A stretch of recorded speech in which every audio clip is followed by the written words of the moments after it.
We're live. So let's start with our opening prayer. Close your eyes. Bring your attention to your breath and your body.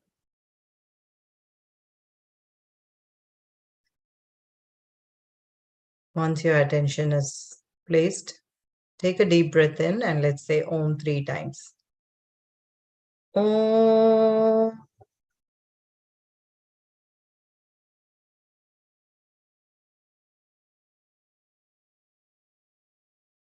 Om.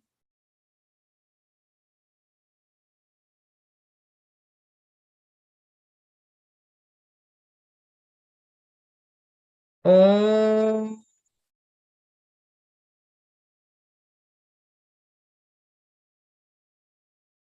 Guru Brahma, Guru Vishnu, Guru Devo Maheshwaraha, Guru Sakshat Parabrahma, Tasmai Shri Guruve Namaha. Okay, so let's start with a quick summary of what happened yesterday. Does anyone wants to do that? Laya? So yesterday, let me explain. Yesterday's chapter was Siddhashrama, okay, chapter 12. And they explain about the history of Siddhashrama, how it came into being. And then that's where Visvamitra is right now. And then how Siddhashrama's history, and then how they're getting ready to start the new day with after settling down in Siddhashrama, they are starting the new day to continue the yaga. Visvamitra goes on a vow of silence, and the two princes Rama and Lakshmana are getting ready, getting rested in the night, and they are ready the next day to face the two Rakshasas who have been disturbing the yaga. Okay, so I'll do the summary quickly. So Siddhashrama was a place where they talk about Narayana's Vamana Avatara. Okay, so Narayana was born as a son of Aditi, as a small man, his miniature of a man in that avatara, and he was called Vamana, also called Upendra. The reason he was born was because there was this king called Bali, who was the son of Virochana. He was a great emperor. He ruled all the three worlds, the heaven, the earth, and the Patala Loka. Okay. So the Devas and Indras were under him. They didn't have their land, right? So they went to Narayana and said, please get our land back. And this Bali is a very generous person. Anyone asks anything, he gives away, and he's got a lot of tapas, so he keeps. That's why he is the emperor of all the three worlds. But Indra wants it back, his heavens back, and so Narayana is born as Aditi's son. Aditi is sage Kashyapa's wife, and and then in that Vamana avatara, as that person, he goes to Bali and asks that wherever three paces, like my foot, where the size of my foot when it's stepping on three places, grant me that much land. He goes to the Bali king and asks, King Bali and asks, and he grants it. And Bali's teacher realizes this is not any normal person, and he warns Bali, okay, be careful before you promise. But Bali is such a good person. He says that if it's Narayana himself, how fortunate I am that I am able to gift him. So he says, whatever you're asking, I promise I'll give you.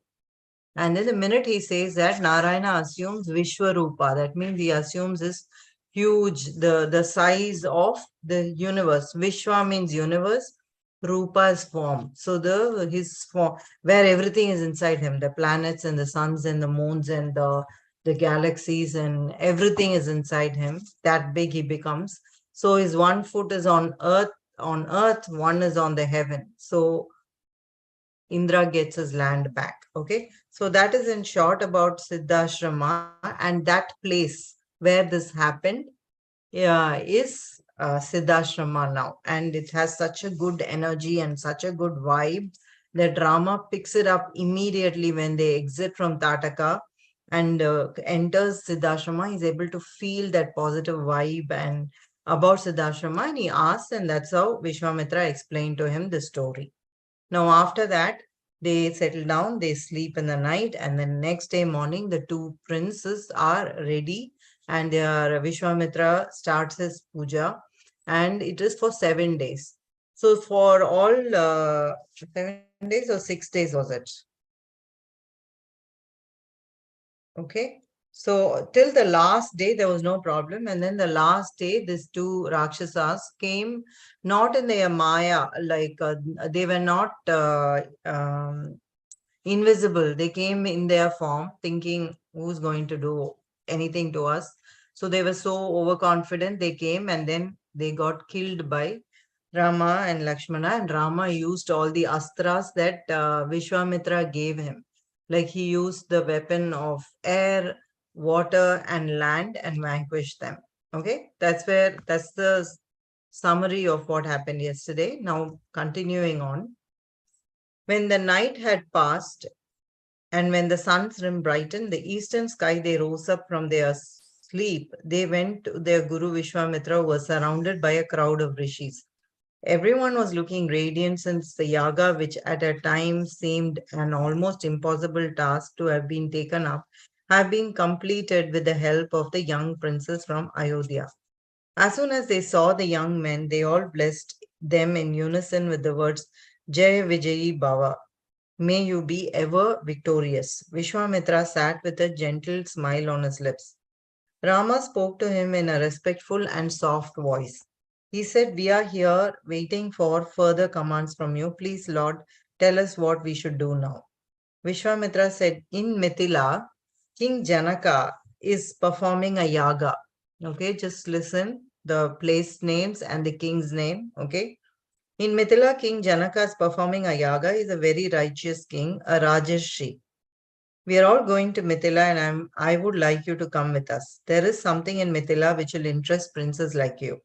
The famed bow of Mahadeva is there with Janaka, and I'm sure you will like to have a look at it. That bow is very powerful and it is said to glow like the sun.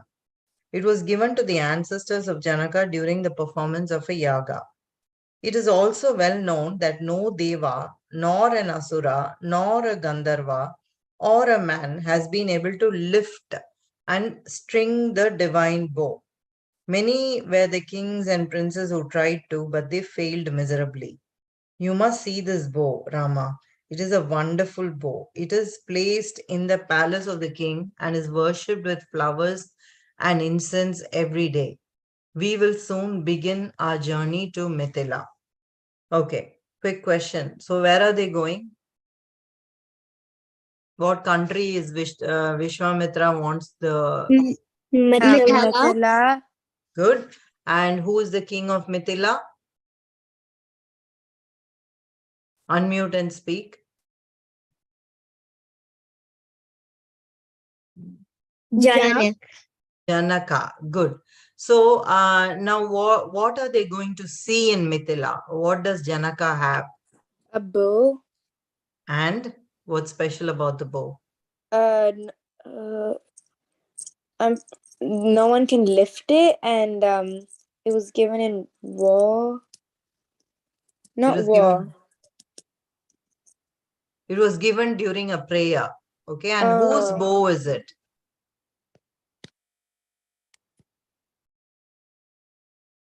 Shiva's bow. It's called Shiva Dhanush. Okay, and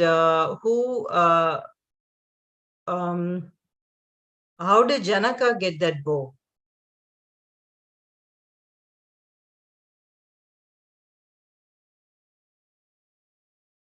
There's a silence. Have you all taken a bow of silence? His ancestors got it through a yoga Yaga. yaga.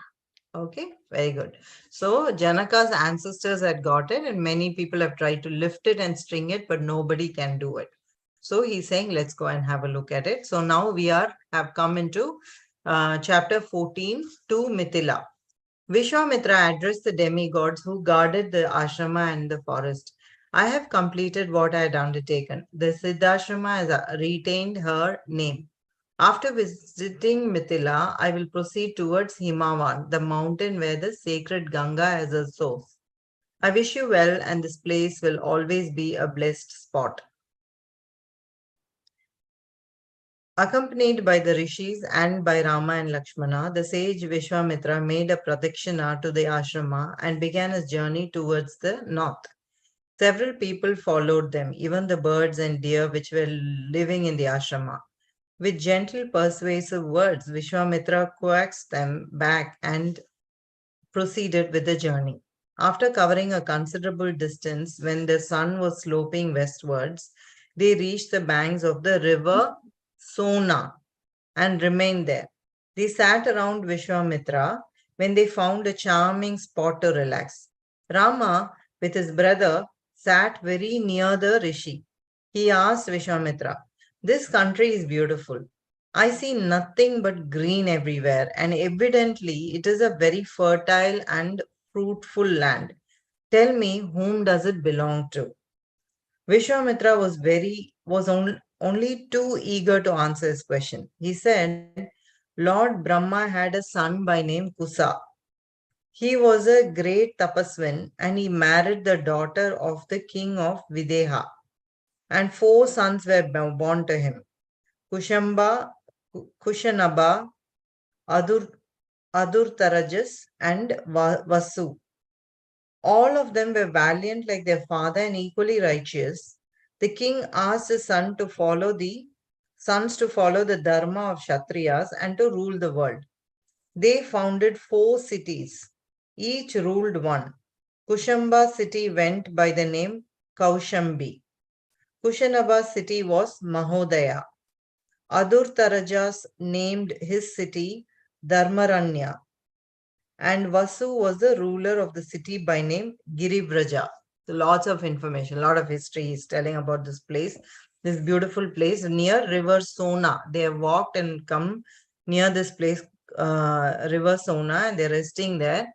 And Rama, see how even in the previous place, they are very curious to know where they are going. They want to know the history of the place.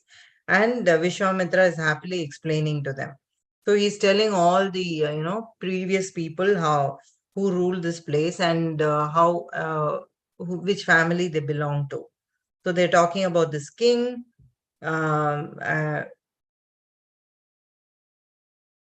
He was talking about Lord Brahma's son who got married to a king's daughter, and then who had 4 sons, and all those 4 sons had 4 cities. This country, which you admire so much, is called Vasumati, and it belongs to Vasu. Vasu is the 4th son. Okay. There are 5 mountains here, and the rivers which has its source in the Magadha kingdom flows in between the mountains like a garland of flowers flung on the earth. Kushanaba had 100 daughters who were given to Brahmadatta, a noble rishi. So the brothers, okay, where they are is the 4th brother's land. It's called Vasumati, and it belongs to Vasu. And there are 5 mountains, and the river flows from Magadha kingdom, and it flows in the mountain like a garland. Okay.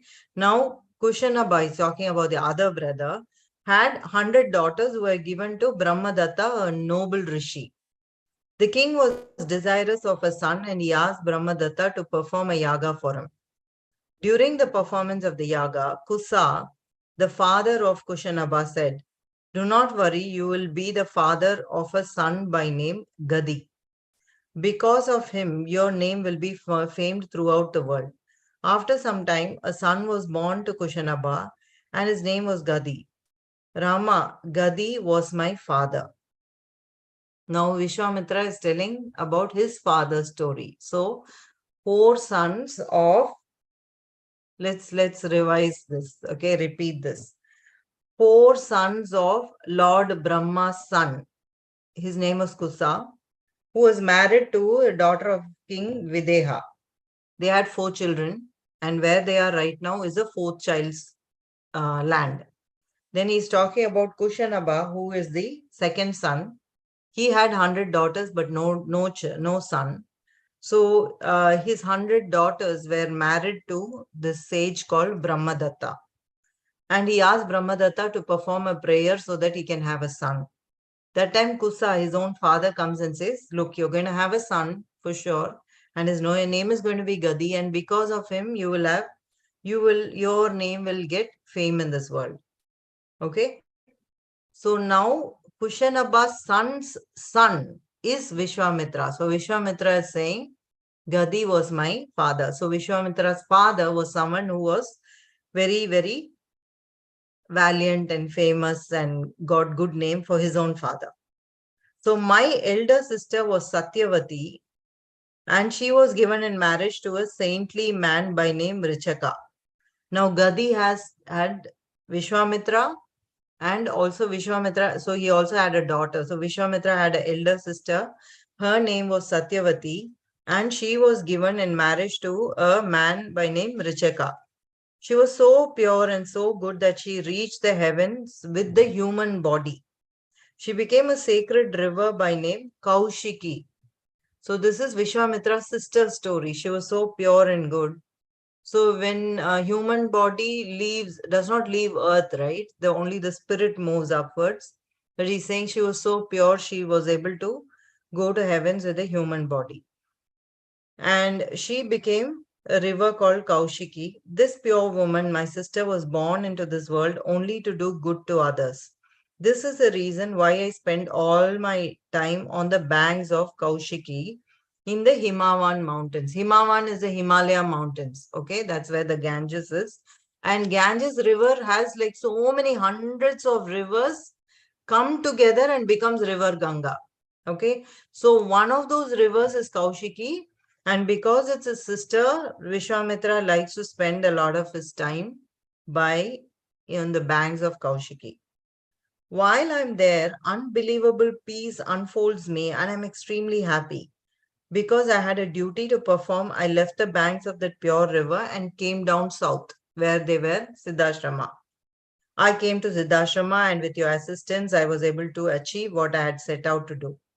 Now you know whose country this is. Look, half the night has passed by. I have been talking unaware of the passing of time.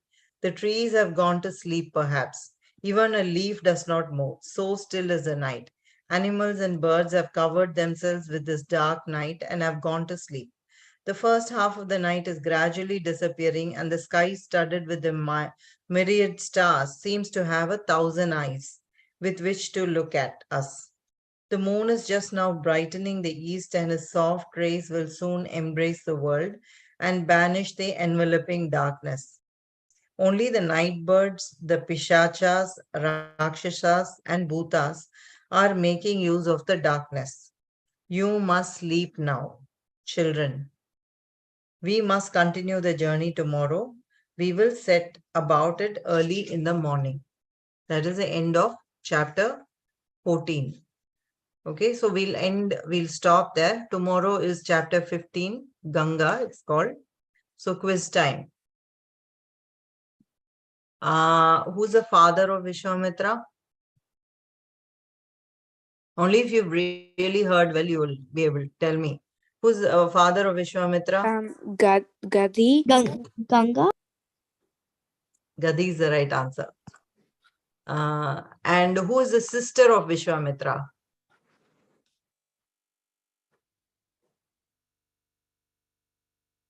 What form is she in now? She has her body, but she's in heaven. Anyone else?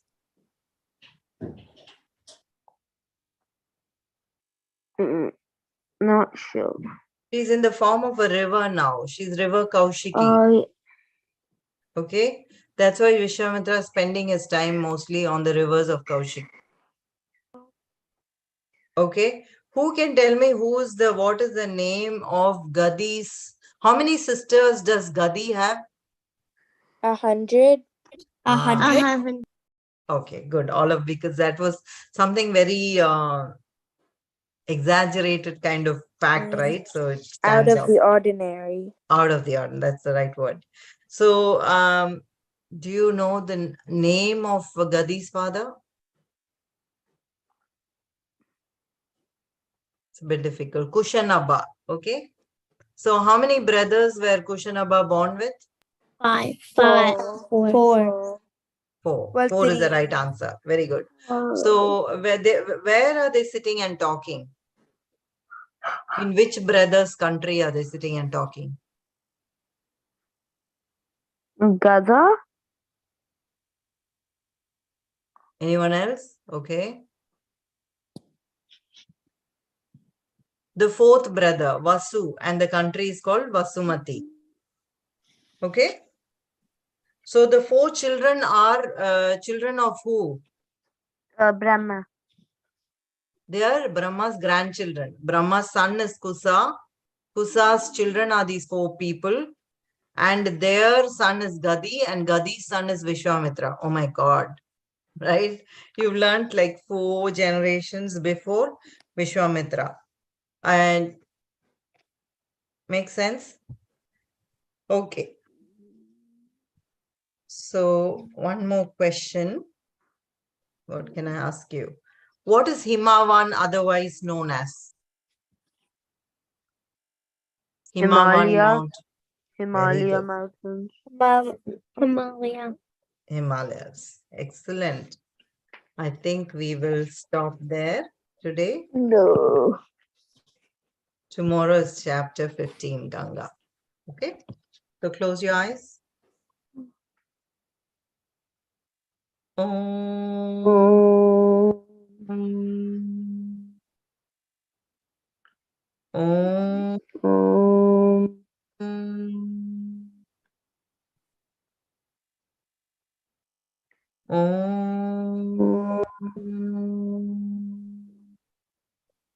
Om Purnamada Purnamidam Purnat Purnamudachyate Purnasya Purnamadaya Purnameva Vashishyate Om Shanti Shanti Shanti.